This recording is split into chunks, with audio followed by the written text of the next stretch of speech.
બહુપદી x² + 7x + 10 શૂન્ય શોધો અને સહગુણક વચ્ચેનો સંબંધ ચકાસો. તો પહેલાં આપણે x² + 7x + 10 શૂન્ય શોધીશું. તો x² + 7x + 10 = 0. તો અહીંયા આપણું આ પ્રથમ પદ થયું,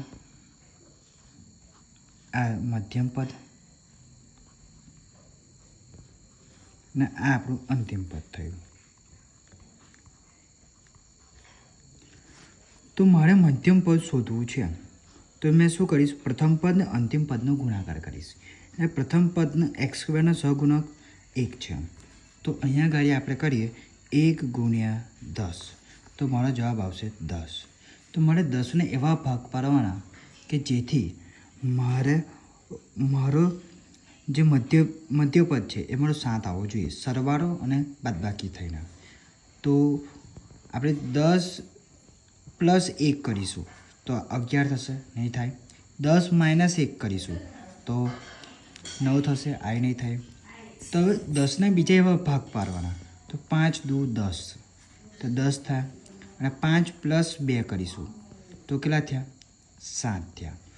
તો આની અંદર આપણે ગુણાકાર બી 5 × 2 તો 10, અને સરવાળો પણ 5 + 2 7, એટલે બંને રીતે આવી જાય છે. તો આપણે અહીંયા ગાડી મધ્યમ પદની જગ્યાએ આપણે શું લખીશું કે 1x² + 5x + 2x + 10 = 0. હવે આમાંથી કોમન કરો, આમાંથી કોમન કરો. તો આમાંથી શું કોમન નીકળશે, x. તો અહીંયા ગાડી રહેશે x + 5. આમાંથી શું કોમન નીકળશે, 2.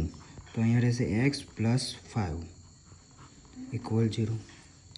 ચાલો હવે next x + 5 is a common, બરાબર, એને કોમન કરી લઈએ. તો x + 2 = 0. હવે એને આપણે x 0 સાથે સરખાઈ દઈશું. તો x + 2, તો x + 5 = 0 અને x + 2 = 0. તો આપણે xને સબજેક્ટ કરીએ તો x = -5 અને x = -2. એટલે એક આપણને આલ્ફા મળ્યા અને એક બીટા મળ્યા. તો આલ્ફા + બીટા એટલે શૂન્યનો સરવાળો.